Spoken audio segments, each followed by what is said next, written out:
Hello everyone, life and little বাইটসের আরও একটি ভিডিওতে আপনাদের সবাইকে স্বাগত জানাই। আশা করি আপনারা সবাই খুব ভালো আছেন। চলুন মায়ের আশীর্বাদ নিয়ে আজ আরেকটা নতুন ভিডিও শুরু করি। আজ সকাল সকাল উঠেই ব্রেকফাস্টটা বানিয়ে নিয়েছিলাম। আজ ব্রেকফাস্টে একটু ব্রেড টোস্ট করে সামান্য একটু ফল আর কফির সাথে নিয়ে নিয়েছিলাম। এই চালটি গতদিন যখন নিয়ে এসেছিলাম ওর ইনস্ট্রাকশন পড়ে দেখলাম প্রথমে জলটিকে ভালো করে ফুটিয়ে তারপরে সামান্য নুন দিয়ে তারপরে এতে চাল দিতে হয়। আজকে একটু ইচ্ছে ছিল পোলাও বানাবো, যদিও এটা পোলাওয়ের চাল নয়, তবু খুব একটা খারাপ খেতে হয়নি। রান্না বান্না ঝটপট কমপ্লিট করে লাঞ্চ সেরে বসেছিলাম গৌরিককে নিয়ে। এই বাক্সটি ওর খুব প্রিয়। আজ ওর বাবা যখন ডায়পার বের করছিল তখন ওর লক্ষ্য করেছে বাক্সটা। ডায়পারগুলো সব বের করে বাক্সটা ওর বাবা ওকে দিতে ও বেজায় খুশি। আজ দিনটা বেশ সুন্দর ছিল জানেন, অনেক রোদ উঠেছিল, সামান্য গরমও ছিল, তো সব মিলিয়ে ওয়েদারটা বেশ মনোরম। তবে আজ ভিডিওতে কিছু ইনফরমেশান শেয়ার করব আপনাদের সাথে। আমরা এখানে আসার পর বা ইউজুয়ালি আমেরিকাতে বাড়ি ভাড়া নিতে গেলে কী কী ফেসিলিটি আমরা পেয়ে থাকি সেটাই আজ আপনাদের সাথে শেয়ার করব। যখন আমরা প্রথমে এই বাড়িটি দেখতে আসি আমাদেরকে এই সুন্দর গাইড বুকটা দেওয়া হয়েছিল। এতে স্টেপ বাই স্টেপ লেখা আছে আমি এখানে কি কি ঘুরে দেখতে পারি আর কি কি জিনিস এখানে আছে। যখন কোনো মানুষ বাড়ি দেখতে আসে তখন এরা বাড়ির সাথে সাথে কি কি ফেসিলিটি প্রোভাইড করবেন তার একটা সুন্দর চার্ট এনারা বানিয়ে রেখেছেন। আর এই যে ফর্মটি দেখছেন এখানে সমস্ত ডিটেলস দেওয়া আছে কি কি চার্জ এনারা আমাদের থেকে নেবেন। যেমন অ্যাপ্লিকেশনের জন্য একটু চার্জ আছে, একটা ডিপোজিট জমা দিতে হয়। আর একটা নতুন জিনিস আমি এখানে এসে দেখলাম, সেটা হচ্ছে আপনার কাছে যদি একটি পোষ্য থাকে, সে কুকুর হোক বা বিড়াল, তার জন্য একটি ডিপোজিট আর একটি মান্থলি চার্জ আপনাকে দিতে হবে। যাই হোক, চলুন আজ আপনাদের দেখাই এই অ্যাপার্টমেন্টে এনারা আমাদের কী কী ফেসিলিটি দিয়েছেন। যদিও আমার বাড়ি এখনও গুছানো হয়নি, গুছানোর পরে একদিন পুরো বাড়িটা ঘুরিয়ে দেখাবো। বাড়িতে ঢোকার পরেই এরকম একটা ছোট ক্লজেট থাকে। এখানে অত্যাধিক ঠান্ডা পড়ে তো, তাই বাইরে থেকে এসে কোট টোট রাখার জন্য একটি ক্লজেট দিয়ে রাখে। এটা মেনলি কোট রাখার জন্যই ব্যবহার করা হয়। একটা গ্রসারি রাখার জন্য ছোট্ট আলমারি টাইপের দিয়েছে, আর দিয়েছে একটি double door fridge, microwave, oven, dishwasher. আরেকটা যেটা দরকারি জিনিস সেটা আমরা অ্যাপার্টমেন্ট নেওয়ার আগে দেখেছিলাম, সেটা হচ্ছে এই ওয়াশার আর ড্রায়ারটা। অনেক অ্যাপার্টমেন্টেই দেখেছিলাম যে এটা একটা কমন এরিয়াতে রাখা আছে, সবাই নিজের সময় মতো এসে ব্যবহার করছে। তবে যেহেতু আমার ছোট বাচ্চা আছে আমি এটা অ্যাশিওর করেছিলাম যে এটা যেন আমাদের অ্যাপার্টমেন্টে ইন্ডিভিজুয়াল থাকে। এতে ভাড়াটার একটু ডিফারেন্স হয়, যেহেতু আমার কাছে ছোটো বাচ্চা আছে তাই ইনফেকশনের কোনো ভয় থাকে না। নিজেদের জামা কাপড় নিজেদের ড্রায়ার বা ওয়াশারেই কাচা যায়। গৌরিকের মুখ দেখে নিশ্চয়ই বুঝতেই পেরেছেন এখন আমরা একটু বাইরে যাচ্ছি ঘুরতে।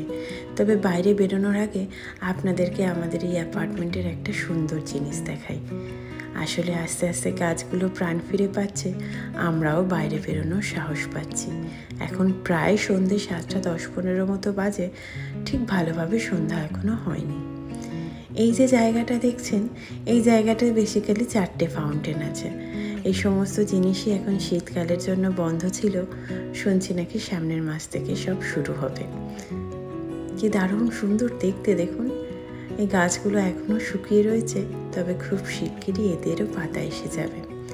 আর এই যে এইটা দেখানোর জন্যই এখানে আসা। হয়তো আপনারা অনেকেই বুঝতে পেরেছেন এটি হচ্ছে বারবিকিউ এরিয়া।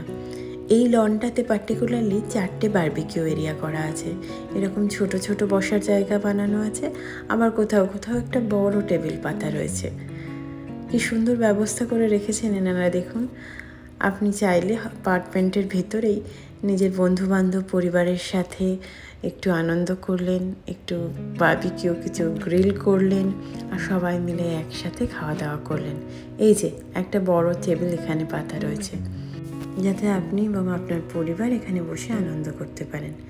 আর এই যে এই জায়গাটা বানানো রয়েছে বেসিক্যালি ফায়ার প্লেস হিসেবে। এখানে একটি বড় টেবিল পাতা রয়েছে, এখানেও বারবিকিউর ব্যবস্থা। টোটাল 4টে এরকম বারবিকিউ সেকশন এখানে বানানো রয়েছে। ওপরে দেখলাম একজনের বাড়িতে হ্যালোউইনের সাজানো কঙ্কালটি এখনও ঝুলছেন। আর এটি হচ্ছে ফায়ার প্লেস। এখানে আগুন জ্বালিয়ে আপনি চারদিকে বসে গল্পগুজব, গান, আড্ডা সব কিছুই চলতে পারে। যাক, চলুন বেরিয়ে পড়ি এবার।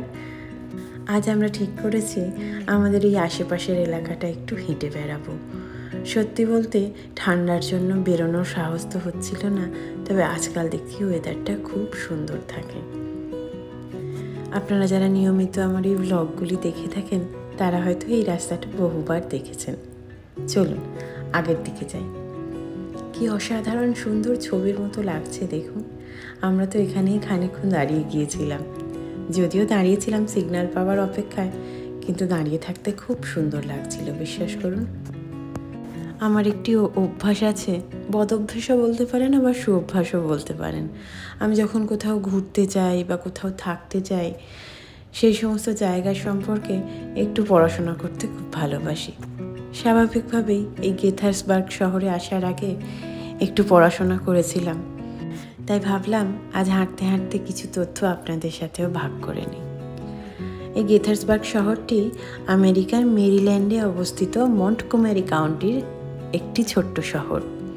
আমাদের দেশে যেরকম রাজ্য হয়, এই দেশে এসে এই কাউন্টির শব্দটা আমি প্রথমবার শুনেছি। গেথার্সবার্গ শহরটি অনেক পুরনো শহর, অনেক ঐতিহাসিক জায়গা আছে এই শহরে। বিখ্যাত ওয়াশিংটন শহরের উত্তর পশ্চিম দিকে গেথার্সবার্গ অবস্থিত। 2020 সালের জনগণনা অনুযায়ী এখানে প্রায় 70,000 লোক বসবাস করেন। ওই যে দূরে যে বিল্ডিংটি দেখতে পাচ্ছেন, ওটি গেথার্সবার্গ পোস্ট অফিস। যদি কেউ আমাকে চিঠিপত্র পাঠাতে চান, এই পোস্ট অফিসেই আসবে সে চিঠি। আর এই যে সামনের বিল্ডিংটি দেখছেন, এটি গেথার্সবার্গ সিটি অফিস। আমাদের যেমন মিউনিসিপ্যালিটি থাকে, সেরকম এনাদের সিটি অফিস।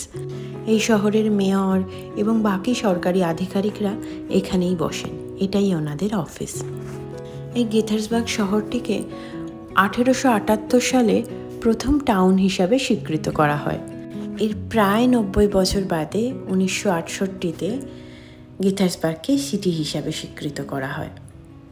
তবে দেখছিলাম এই গেথার্সবার্গ শহরটি নাকি আমেরিকার অনেক ইতিহাসের সাক্ষী। দেখা যাক পরে কখনো সময় করে করে সেই সব ইতিহাসও ঘুরে বেড়াবো আর শেয়ার করে নেব আপনাদের সবাইয়ের সাথে। সন্ধে প্রায় হয়ে এসেছে, কি সুন্দর চাঁদটা লাগছে দেখুন। আজ হাঁটতে হাঁটতে আমরা চলে গিয়েছিলাম বেশ খানিকটা দূর, তবে অভিজ্ঞতাটা খুব একটা খারাপ হয়নি। মাঝে মাঝে এরকম হাঁটতে বেরিয়ে পড়াই যায়। তবে সন্ধে বেশি হওয়ার আগে চলুন ফিরে যাই বাড়িতে। এই যে গেথার্সবার্গ স্টেশনটা, যেটা আমরা আমাদের বাড়ি থেকে দেখতে পাই। এখানে কিন্তু নিয়মিত ট্রেন চলে, জানেন। ইচ্ছে আছে একদিন এই ট্রেনে করেই আমরা বেরিয়ে পড়বো দূরে কোথাও। আর ওই যে দূরে দেখা যাচ্ছে আমাদের বাড়ি।